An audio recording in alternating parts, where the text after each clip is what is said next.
मेरा हाथ दिया था तुमने, कह के मन कुन तो जिसे मौला कहा था तुमने। मैंने हर मोड़ पे बाबा साथ उसका निभाया।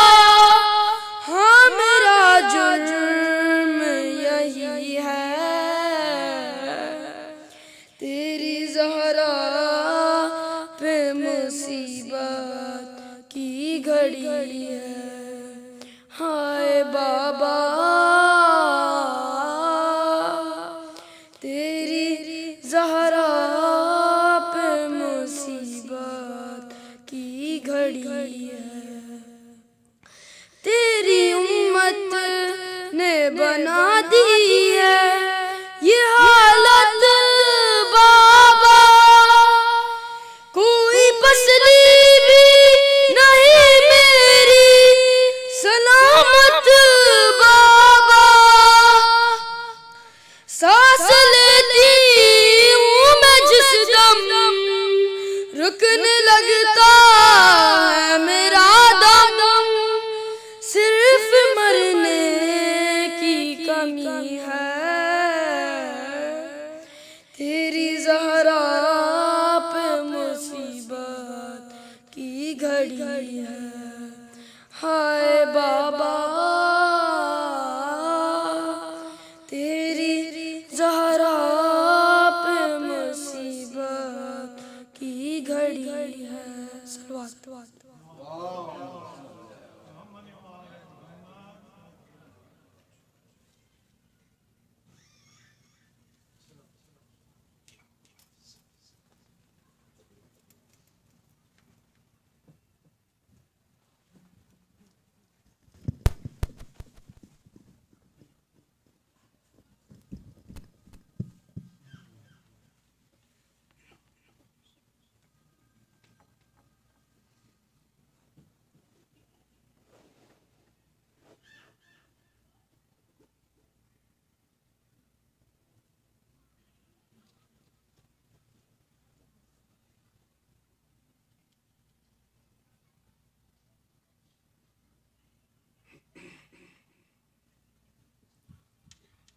ما شاء الله لا حول ولا قوة إلا بالله العلي العظيم.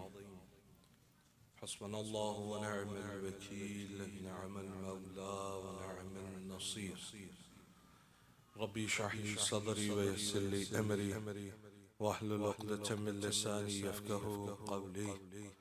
أعوذ بالله من الشيطان اللعين الرجيم. بسم الله الرحمن الرحيم. الحمد لله قاصم الجبارين، مبير الظالمين، مدرك الهاربين، والصلاة والسلام والتحية والإكرام على النبي الأمي المكي المدني الهاشمي الذي سمي في السماوات بأحمد وفي الأرضين بأبي القاسم محمد.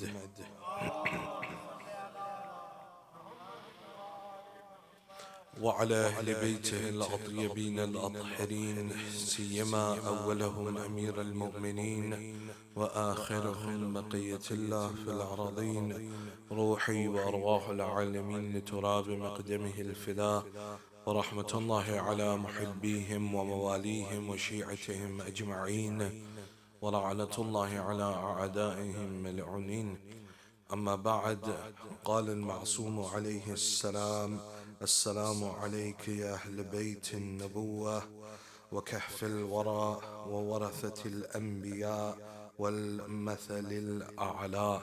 For the happiness of Hazrat Zahra Marziya, for the enlightenment of the graves of your marhumin, of the graves of the Shuhada, Ulama and Siddiqeen, for the safety of the followers of Ahlybayt around the world, and for the safety and the hastening of the reappearance of Hazrat Baqiyatullah al-A'zam Arwahun al-Fida, please recite your loudest salawat.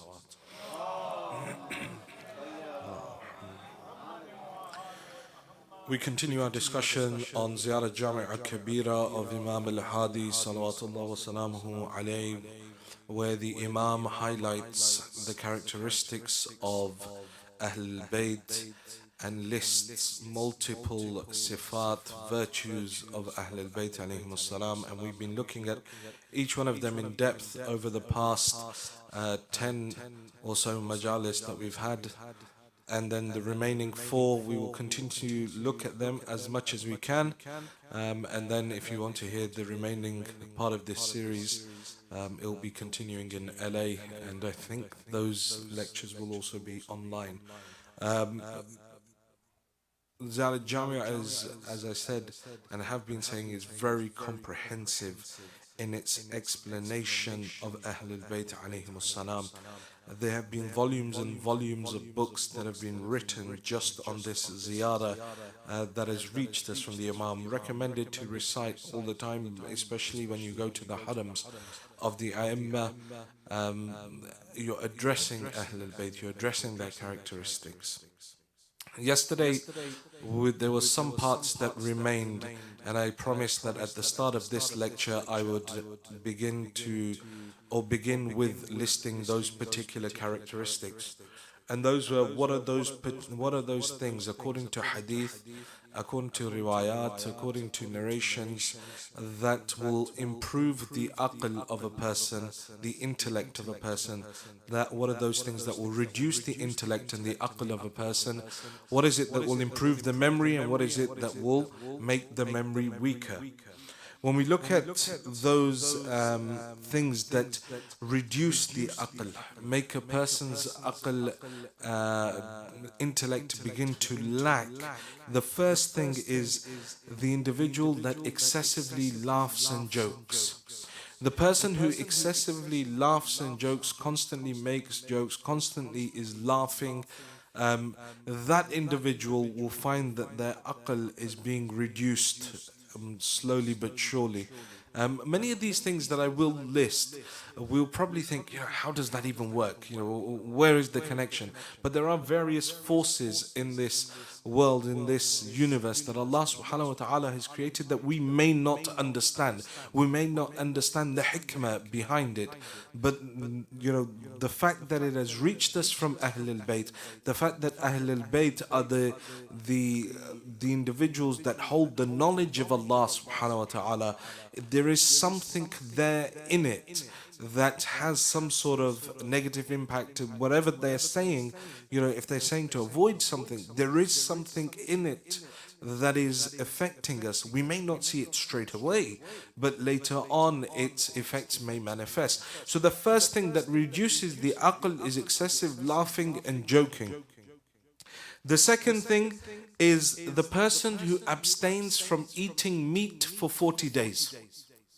So the person who doesn't eat, who refuses to eat meat for 40 days. On one side there is too much meat, and then on the other side there is not enough meat. There has to be, we are the ummah of the middle path. There has to be a balance between the both.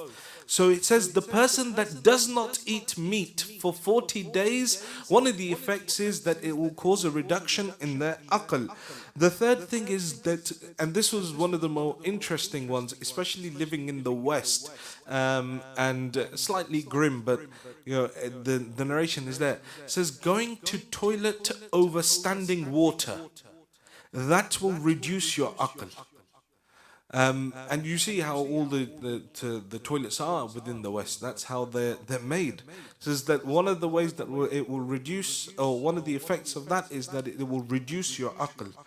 The other thing that will reduce the aql is eating excessively the meat of predatory animals. Animals that are predatory, eating their meat in excess will cause a reduction in the aql. And the fifth thing that comes to us from the riwayat is the individual that does not do business. The person who refuses, or the person that does not do business, it will reduce his aql. Standing in a crossroads. So you have a chara, crossroads, 4 roads meet at a point. Standing in a crossroads will reduce your aql as well. So we think, well, how does this even work? But the narrations are there, the riwayat have reached us. And we have like various stories, even from the time of like Sheikh al-Bahai, where he does dua for someone or for a city while standing in a crossroads. And the people come and they thank him for doing this, and he says that it's okay for you, but I've lost a part of my aql in order for this dua to be accepted, because he had to stand. I mean, there's various forces, various things in that realm that we may not understand. So, what are those things that will increase the aql? The first thing is doing miswak. Now, it can be interpreted as brushing your teeth or actually using the miswak itself, the stick, and using it to clean your teeth. The second thing is the individual that uses good scents, good perfumes, colognes. That will increase your aql. Smelling good. And that's one of the important things from amongst the sunnah of Rasulullah. So that's something that we can keep in mind. The third thing that will increase your aql, that will increase your intellect, is traveling. Travel. Allah subhanahu wa ta'ala constantly in the Holy Quran says, Fasiru fil ard. Go travel the earth. Fasiru fil ard. فسيروا في الأرض فانظر كيف كان عاقبة المكذبين. Go and travel the earth, see what happened to the liars before you.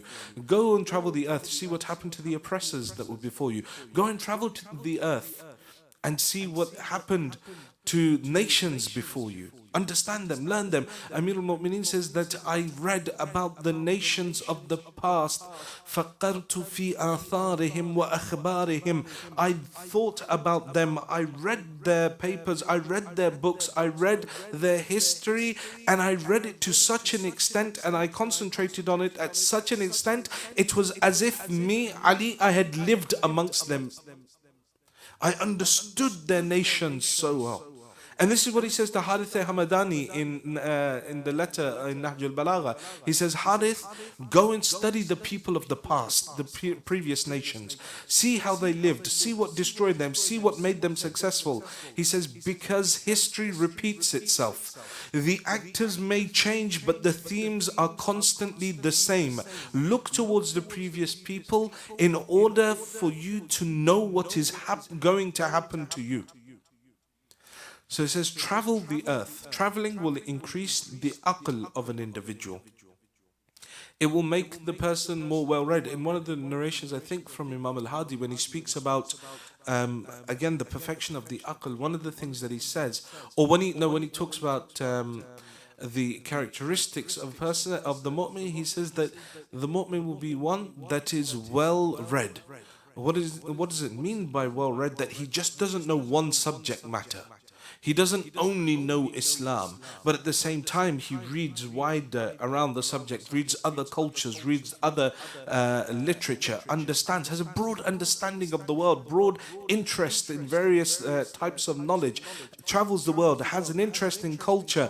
We often go abroad and then we go somewhere like Iran or Iraq, and especially those of Indian or Pakistani orientations or descents who say, "Oh, this is rubbish. It's got no mirch in it. It's got no chili in it. We can't eat this.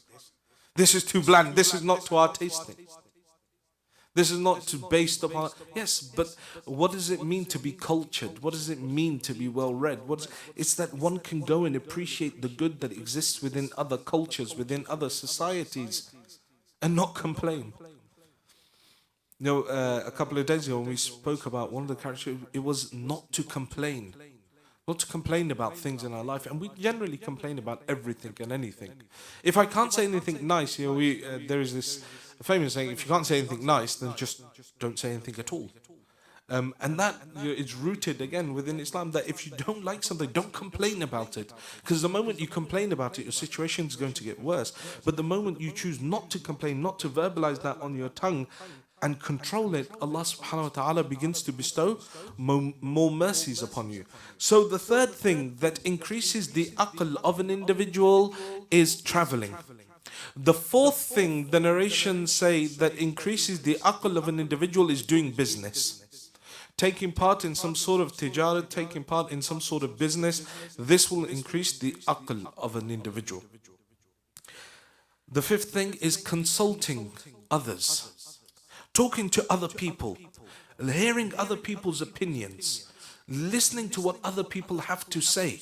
Not that what I say is hujjah upon everyone. That's it, game over. I don't want to hear anyone's opinion. No, the consultation of other people, taking other people's opinions, their ideas, and then having that ability to discuss with each other with good akhlaq. You know, the Holy Prophet, the Holy Quran says that ud'u ila sabila rabbik, call people to the way of your Lord, bil hikmah wa maw'idhatil hasana wajadilhum billati hiya ahsan, that call people to the way of your Lord using wisdom and then good words. And if they argue with you, then argue with them in the best of ways. وَجَادِلْهُمْ بِالَّتِي هِيَ أَحْسَنُ, argue with them in the best of ways, with akhlaq. Yep, sometimes we just don't even have that akhlaq with others. Forget that, we don't even have that akhlaq with ourselves. You know, if someone has a different orientation, a different sort of political idea, or someone follows a different marja, or someone doesn't follow a marja, or someone does follow a marja, we're at each other's throats because we don't have that patience. You know, we're like, no, you have to follow my way. Why? Why can't we embrace that love and say, okay, as long as this person is the lover of Amirul Mu'mineen, as long as this person is the lover of Abu Abdullah, at the very least, that should stop me from looking down upon that person. Now, you go to certain centers and people have chips on their shoulders. They think that they're better just because, I don't know, to an association, to a marja. But even though if you were to go and ask that marja, sometimes people are more, you know, revolutionary than their marja, or people are more forthright than the maraji themselves. We create more fitna amongst ourselves as the muqallideen, whereas the maraji don't even have that issue amongst themselves. So being able to have that patience, to look at another opinion, to consult, that will increase the intellect of a person. The sixth thing is the narration say doing hijama. In English you'd call it wet cupping, where they put the cups on your back and draw the blood from your back. This is from amongst the sunnah of Rasulullah. It seems to be a lot of people now, at least in England, are doing it a lot more, and I think here as well. It's highly recommended. We have riwayat after riwayat from the A'imma about doing cupping.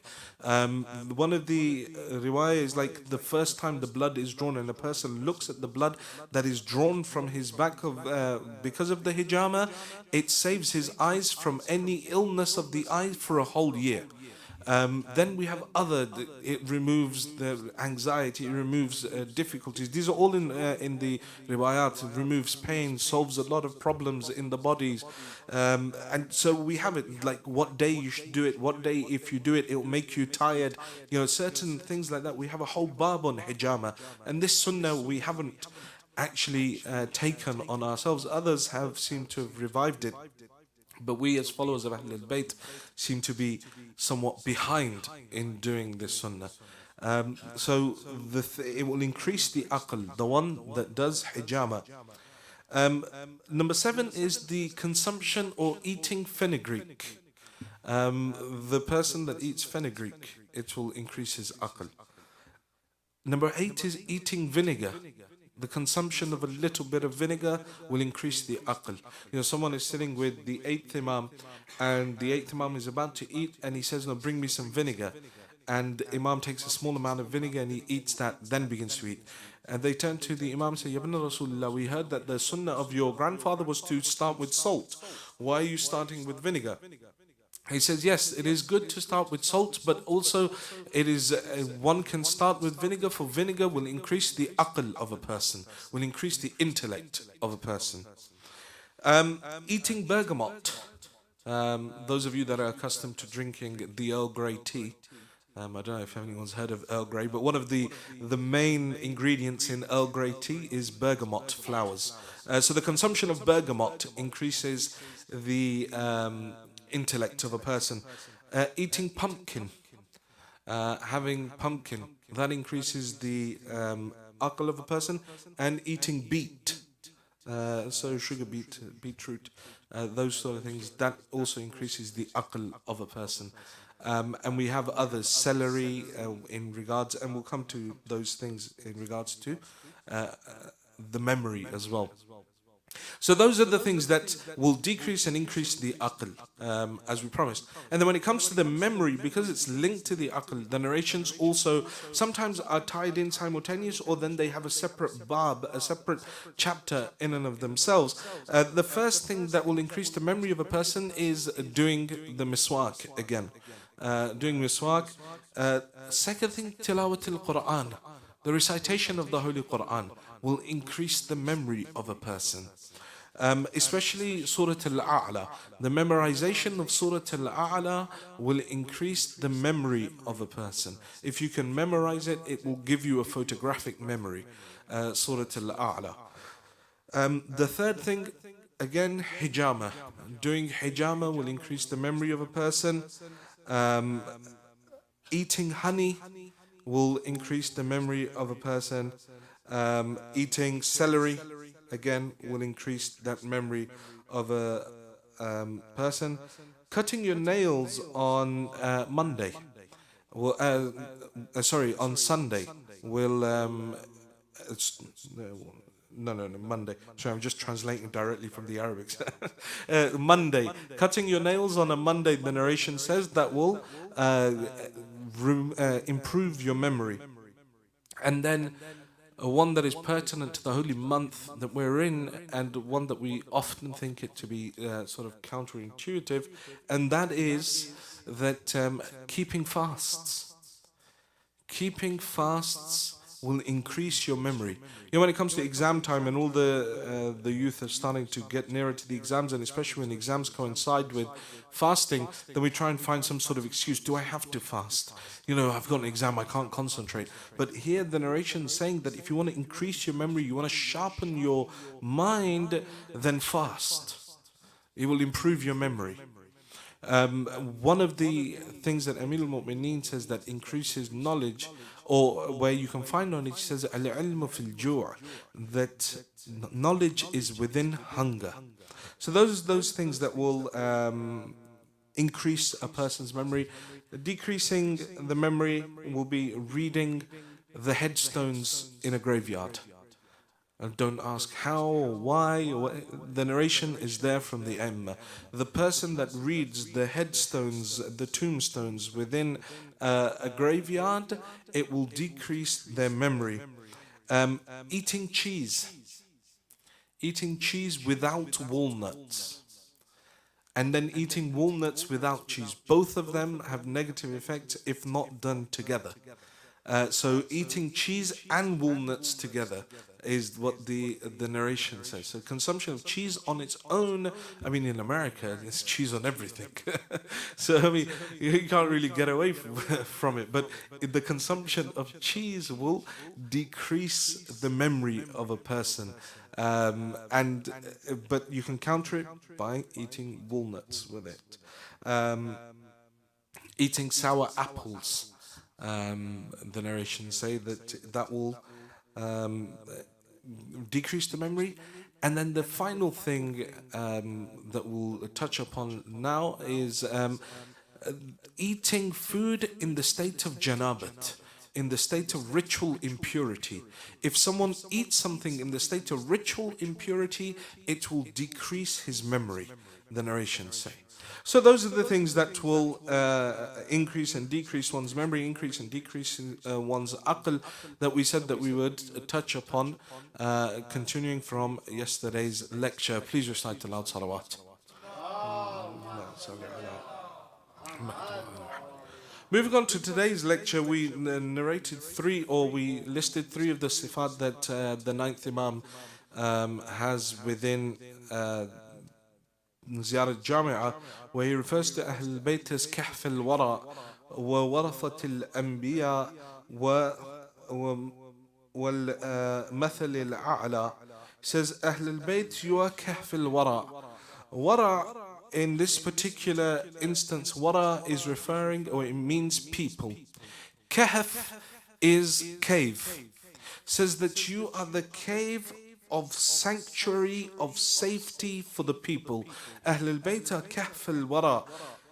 It's the place of safety. Traditionally, when one looks at the uses of caves within previous times, it was that caves were used for people who would leave cities for solitude, or would seek refuge in a cave, save themselves from oppression, move away from an oppressive ruler, or then to go there and worship, to seclude themselves from society, to find some sort of solitude within a cave. So the cave had many different uses at that time. So here the Imam is referring to Ahlul Bayt as Kahf al-Wara. You are the cave, you are the sanctuary of the people. When you look at even the life of the Holy Prophet, and you see that Rasulullah, for most of his time, within a day, he would spend it in Ghar Hira. He would spend it in the cave of Hira on Jabal al-Nur. And every day he would go, there would be a set ibadat and meditation and contemplation that he would do. And it is within the Ghar Hira that Rasulullah begins, or he is given that first revelation from Jibreel. So there you find Rasulullah going and secluding himself from the people every day, at least finding some time to go and sit within that place. Although it should be narrated that within our Sharia, within the rules of Islam, to cut oneself off from society is haram. To cut oneself off and live the life of a monk, just praying and not having anything to do with society, is haram permanently. If one does it for short periods, like for example, i'tikaf is spiritual seclusion. And those of you that get an opportunity to do i'tikaf, especially in this month, do it. I know IPF across the road, they're holding i'tikaf this year as well. You have to do it within a Jamiah masjid. It has to be a masjid. The sigha of the masjid has to be recited on it. But the one that does i'tikaf, the narrations say that he enters, by the time he leaves the i'tikaf, he leaves it ma'soom. All his sins are forgiven. So those of you that can do the i'tikaf, please go and do it. You will benefit from it hugely. There are massive spiritual benefits within it.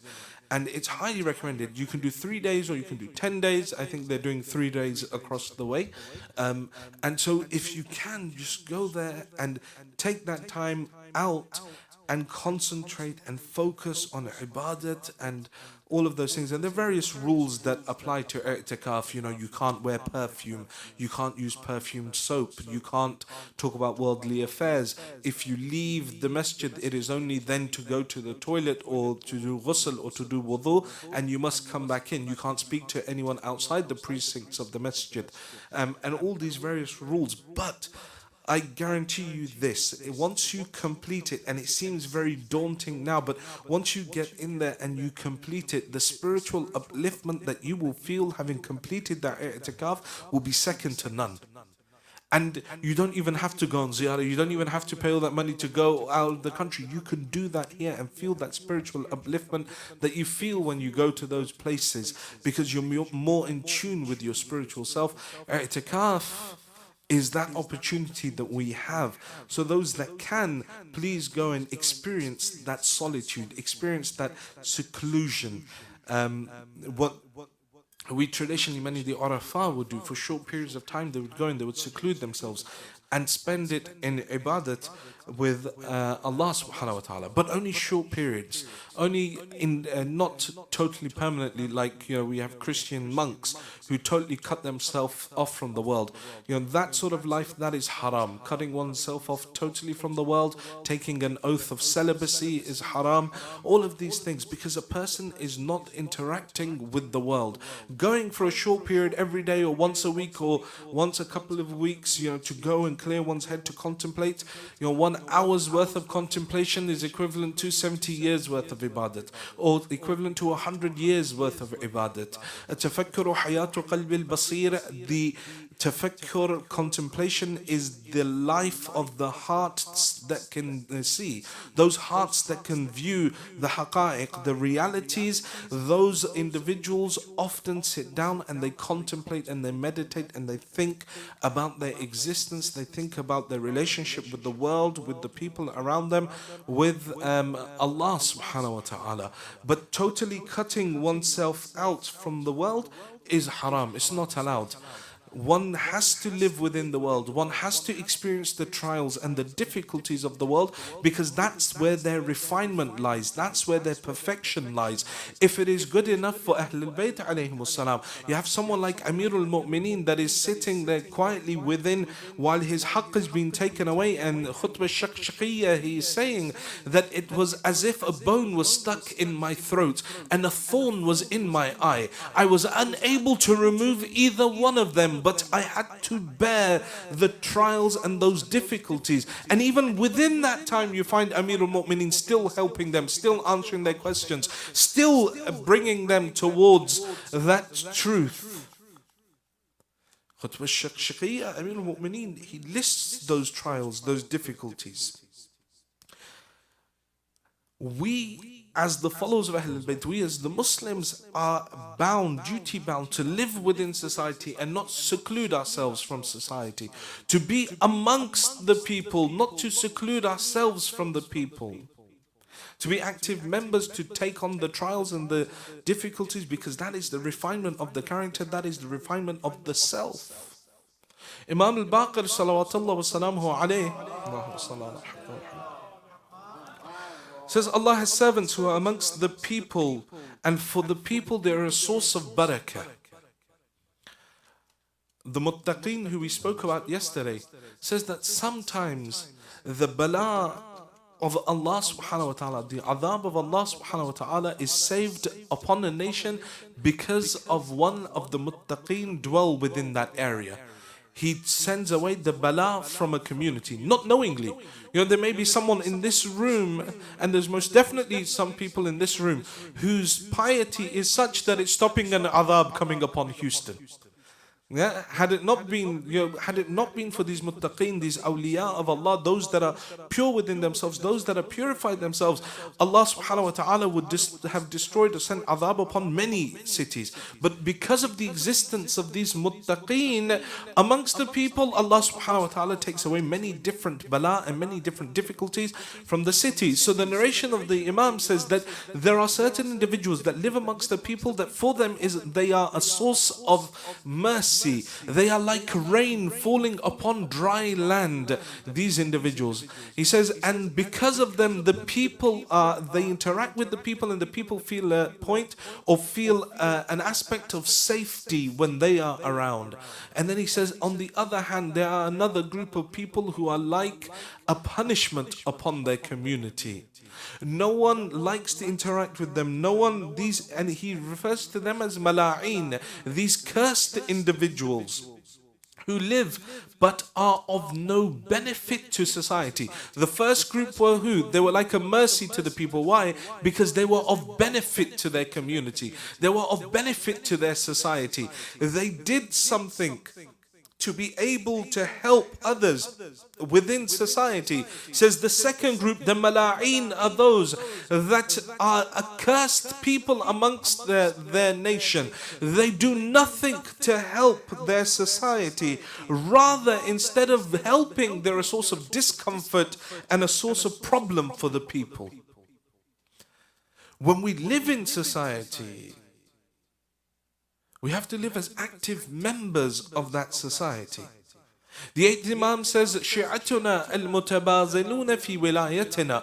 Says, our Shi'as are those that struggle in the way of our wilaya. They struggle to be able to help others. They struggle to be able to maintain the wilaya. They struggle and they give and they sacrifice in the way of the wilayat of Ahlybayt alayhimus salam. They put aside their own personal wants and desires for the sake and to keep in line with the teaching teachings of Ahlybayt alayhim salam. So he says, Shi'atuna al-mutabadiluna fi wilayatina. Our Shi'as are those that sacrifice in the way of our wilayah. Wal-mutahabuna fi mawaddatina. And they are friends with each other because as a result of our mawadda, as a result of our love, they befriend people because this person loves me. They go and they're friends with, and they befriend other people because of the love that they hold for Ahlul Bayt.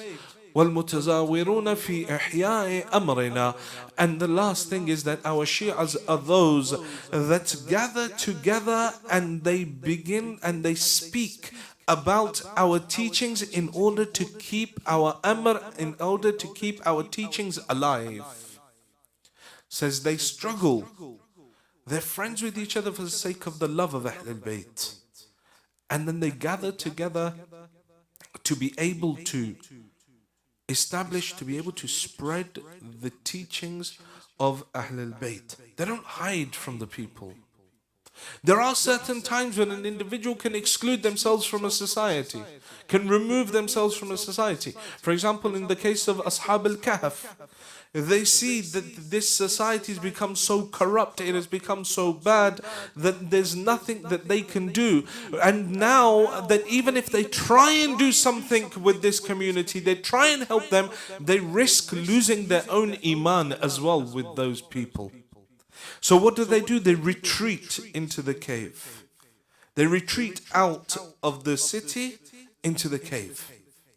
So there's a precedent that has been set, there is a stipulation that has been allowed, and that is that if you know that your community will not change, and you have tried everything, not just our own way, oh no, they're stuck in their ways, they're not going to change. No. If you genuinely know that this community cannot change, it will not change, and then the added extra is that if I stay amongst them, they're going to corrupt me as well and make me go down the same path of destruction, then the Quran, and then we have the allowance of remove yourself from there. Do hijrah. Remove yourself. Ashab al-Kahf did it. Nabi Ibrahim does it. He goes away until the people are ready for him. Nabi Musa going to the farm of Shu'aib alayhi salam. He goes there. In fact, the Imam of our time, what is the Imam of our time waiting for? He's waiting for the prime opportunity for the Imam to return. What is that prime opportunity? When the hearts are ready, when the minds are ready. And who is he waiting for? The Shi'as. See, we often think of it as if we're waiting for the Imam, but in reality, the Imam is waiting for us. He's waiting for us to be ready so that he can come, because for centuries his forefathers came, for centuries his forefathers tried to do the work of Allah subhanahu wa ta'ala, but the hearts were not ready. They killed one after the other. So if one finds that the community is not ready, the city is not ready, the place that they are, then that is the allowance. But outside of that, one cannot withdraw themselves from society. One cannot withdraw themselves from that place. They must take part. They must be an active member of that society, bear the trials, the difficulties, and still maintain their faith. And the only way to maintain it, وَكَهْفَ الْوَرَى, to retreat within the cave of Ahlul Bayt, to hold on to the rope of Ahlul Bayt, to hold on to the teachings of Ahlul Bayt, and then go out and stay within society, take on the trials, the difficulties of day-to-day life, but knowing that I'm holding on to the cloak tails of Abu Abdullah, knowing that I'm holding on to the door of Amirul Mu'mineen, and knowing that when I'm surrounded by Ahlul Bayt, by the love of Ahlul Bayt, there is nothing that I cannot overcome within the dunya. They are kahfil wara. The second thing that is there within the Ziyarat Jamiah that Imam says, وَوَرَثَةِ الْأَنْبِيَاءِ.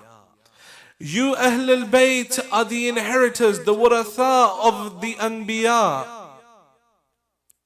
You inherit their missions. You inherit their messages.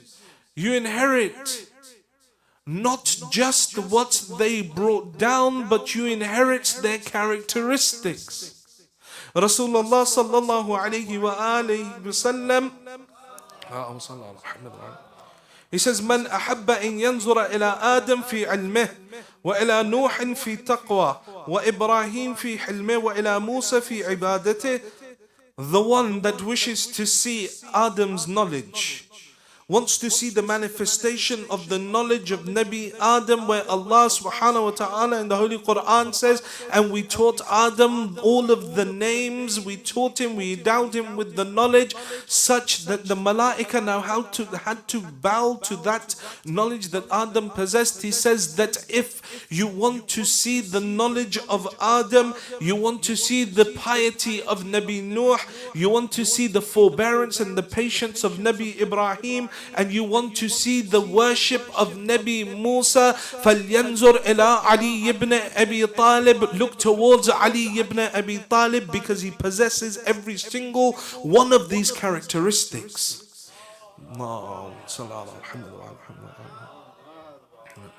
They are the inheritors of the Anbiya, the characteristics of the Anbiya. When we recite in Ziyarat Warith of Imam al-Hussein alayhi salam, what do we say? Assalamu alayka ya warith Adam safwatillah. Salams be upon the inheritor of Adam. Salamu alayka ya warith Nuh nabiyillah. Salams be upon the inheritor of Nuh. Salamu alayka ya warith Ibrahim Khalilullah. Salamu alayka ya warith Musa Kalimullah. Assalamu alayka ya warith Isa Ruhullah. You are the inheritor of Isa, you are the inheritor of Musa, you are the inheritor of Nuh. Every single one of the Anbiya, their messages, their characteristics, everything that they stood for, the culmination of it comes within Ahlybayt, that they are the waratha of all the previous prophets of God that have ever come from Allah subhanahu wa ta'ala. All the Imma are the culmination of all of their messages and the culmination of all of the messages of all the Imams and all the prophets from Adam until Rasulullah. And the culmination of Amirul Mu'mineen to Imam al-Askari is within the wujud of the Imam of our time, the Qa'im of Ali Muhammad. Allahumma salli ala Muhammad wa ali. He possesses every single one of those characteristics. That is why even every Imam wept for him. Every Imam cried for him. Every Imam wished to be by his side. Asbaq ibn Nubata goes in and sees Amir al-Mu'mineen sitting on the Musalla on the day of Eid crying. Wa shawqa ila ru'yati, wa shawqa ila ru'yati ashabi. He says, how I wish I could see you. How I wish I could see your companions. Asbaq says, Ya Amir al-Mu'mineen, who are you crying for? Ya Ali, who are you thinking about? Whose companions? He says, Asbaq, I'm thinking of the Qa'im of Ali Muhammad. I'm praying to Allah that I could be by his side. I could be in his army. I could see his companions. The sixth Imam is seen crying. Sayyidi ghaybatuka qad nafat ruqadi. My beloved, my master. Saying, Sayyidi, my master, غيبتك قد نفت رقادي. Your ghaiba has taken away the peace from my heart. Your ghaiba has taken away the sleep from my eyes. Every Imam awaited the coming of the Imam of our time, because he is the culmination of every message. He is the culmination of everything that ever came down to Allah within the physical realm. But he is beyond that as well, as we've been explaining in these past 9-10 nights, that the Imam's role is far greater than that. So now when you go and you read Du'a al-Nudba and you say, Azizun alayya an ara al-khalqa wa la tura. My beloved, I see all of existence here, and I know it exists because of you, because you are biyumnihi razaq al-wara wa biwujudihi thabatat al-ardu was-sama. We know it is because of you the world is getting its rizq. We know it is because of you that the heavens and the earth are existing. We know it is because of you that the earth continues to run. Because were you to be removed, the earth would cease to exist. The heavens would cease to exist. The malaika would cease to exist. The arsh would cease to exist. This universe and everything that you see within it will cease to exist. You are integral to it. Azizun alayya an ara al-khalqa wa la tura. My beloved, I see everything around. Wa la tura. Where are you? They are warathatul anbiya. They are those that are the inheritors of the Prophet. And then the last thing that Imam says, وَمَثَلِ الْأَعْلَى. Mathal means example, a sign, something that indicates towards something else. A'la, the greatest, and you are the greatest example, the greatest sign. Every creation, every existence in some way is an example of the sign of the Creator, is in one way, shape or form a sign of Allah subhanahu wa ta'ala. In other words, everything in some way, shape or form is an ayatullah, is one of the ayat of Allah. In various ways, in various shapes and forms. People can manifest the characteristics of God. If I see someone's generosity and I realize that his generosity is nothing in comparison to the source of generosity, that is Allah subhanahu wa ta'ala. If I see an alim, I know that the alim is a sign of the ilm of Allah subhanahu wa ta'ala. If I see a person that is patient, it is a sign of the hilm of Allah subhanahu wa ta'ala. And the more perfect a creation is, the more closer, the more better, the more indicative it is of the greatness of Allah subhanahu wa ta'ala for us to be able to understand. You have normal human beings that have one level of where they display the characteristics and the signs of Allah subhanahu wa ta'ala. Above them you have the awliya and the anbiya of Allah subhanahu wa ta'ala that possess now a higher level of the characteristics of the signs of Allah subhanahu wa ta'ala. And then amongst the anbiya you have those that are the ulil azm prophets, and then from amongst the ulil azm prophets, they themselves are nothing in comparison to Rasulullah and his al, that they possess the perfect characteristics of Allah subhanahu wa ta'ala manifested within the physical realm. And that's why Imam al-Hadi is saying, وَمَثَلُ الْأَعْلَى, you are the greatest signs, the greatest examples of Allah subhanahu wa ta'ala. وَمَثَلُ الْأَعْلَى, the perfect examples that if people want to understand, want to know how to journey towards Allah, then it is only through the path of Ahlybayt. The world is but a manifestation of the light of God. Allahu nuru samawati wal ard. Allah is the light of the heavens and the earth, but that light is refracted through something. That is refracted through the lens of Ahlybayt alayhim as-salam.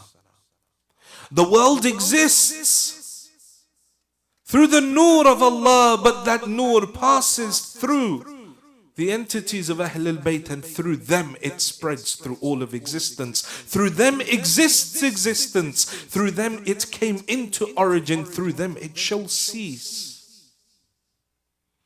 They are the origin of all good. It is through them that Allah is worshipped. It is through them that Allah is understood. It is through them that He brings the rain. It is through them that He brings the thunder. It is through them that He rotates the planets. It is through them that the malaika come down to the earth. It is through them the clouds fall. We referred to all of these things in the previous lectures from the riwayat. It is through them that the fruit gain their sweetness. It is through them that the leaves grow out from the trees. It is through them that anything upon this earth grows. وَمَثَلُ الْأَعْلَى. They are the greatest sign of Allah subhanahu wa ta'ala. They came as a mercy upon mankind. They refract that mercy. Rasulullah is the manifestation. We remember the riwayah from Mi'raj. He is Abul Qasim, the one that will distribute the rahmah of God upon the earth. He is the one that is the manifestation of the mercy of God, and through him it will distribute across the earth, and the distribution of it will then be passed to Ahlybayt. He came as a mercy to the people. But yet what the people did in return to his Ahlybayt, towards his family, he came to guide them, he came to show them love, he came to show them mercy. But yet none wanted to listen. Instead they boycotted him, instead they sent them away. And in that Sha'ib Abu Talib, in that valley owned by Hazrat Abu Talib, the person that was closest to him in the world, beloved to him in the world, his dear wife Sayyidah Khadija, has to go through all of these difficulties. Sayyidah Khadija, Malikatul Arab. She is the richest lady in all of Arabia, given everything for the sake of Islam, given everything for the sake of Rasulullah, for the sake of this religion, and her support by the side of Rasulullah, that even years later he says Khadija, wa aynu mithlu Khadija. Says Khadija, where is the example of Khadija? She bore witness to my truthfulness when the people called me a liar, and her wealth strengthened Islam when it needed it. But yet that same lady that is Malikatul Arab, that same lady that has all of that wealth, given everything in the way of Islam, now when it comes to her burial, there is not even a kafan to wrap her body in. She is so destitute, having given everything for Islam, that her kafan becomes the aba of Rasulullah. And they bury her, and they all stand, and everyone sits by. Rasulullah names the year Amul Huzn, having lost his uncle after that as well. And he goes through all of these difficulties, and yet by the side of the grave of her mother sits a young daughter asking her father that, where is my mother? But at that time, Rasulullah was there. At that time Rasulullah aided Sayyidah Zahra. At that time he was by her side and he helped her through it. But then there is another daughter that comes to us in Islam who saw more difficulty befall upon her mother. Here Sayyidah Zahra just saw her mother becoming weak. She saw her mother becoming ill. She saw her mother being boycotted by the people. But go forward in time and look at Sayyidah Zainab. Zainab sees her mother being oppressed. Zainab sees her mother crushed between the wall and the door. Zainab sees her mother being slapped. Zainab sees her mother being disrespected. And Zainab sees her father Ali being dragged from the door. She sees her mother standing by the grave of her grandfather. صبت علي مصائب لو أنها صبت على الأيام سن الليالي. That had these sorrows befallen me, had they fallen upon the brightest of days, surely they would have become the darkest of nights. nights. Zainab sees this until that time comes. Zainab knows her mother is getting ready to leave this world, sees her mother raising her hands for dua. Allah, Zahra can no longer take this. Zahra is tired of this worldly life. Zainab sees that, and she also sees that day when Ali comes out from that room while giving ghusl to Zahra. He places his head against the wall. He cries loudly, Ya Zahra, Ya Zahra. Salman approaches Amirul Mu'mineen. He says, Ya Ali, you asked us to remain silent. Ya Ali, why are you crying so loudly? He says, Salman, today I saw what they did to my Zahra. Salman, today I saw that rib that they broke. Salman, today I understand why it is that whenever she would stand for long periods, she would hold on to Zainab. Now I understand what happened to my Zahra. على لعنة الله على القوم الظالمين وسيعلم الذين ظلموا أي منقلب ينقلبون إنا لله وإنا إليه راجعون. We pray to Allah subhanahu wa ta'ala to forgive our sins. Pray to Allah subhanahu wa ta'ala to forgive the sins of our parents. Oh Allah, those of our parents that are alive, give them long lives. Those of our parents that have left this world, give them a place next to Ali Muhammad in Jannah. Oh Allah, those who are ill, give them shifa'ah. Those who are in debt, clear their debts. Those who are in education, make them successful. Oh Allah, keep safe the Shia of Ali Muhammad around the world. Oh Allah, destroy the enemies of Tashayyu around the world. Oh Allah, remove all difficulties, sorrows and problems and any sort of issues that those that are in attendance today have. And Allah bless all those that are in attendance today with the greatest of success in the dunya and the akhirah. Oh Allah, hasten the reappearance of the Imam of our time and allow us to be amongst his true muntadhireen, his true waiters, for the acceptance of these du'as and any other du'as that the brothers and sisters have brought. Please recite 3 loud salawat ala Muhammad wa ali Muhammad.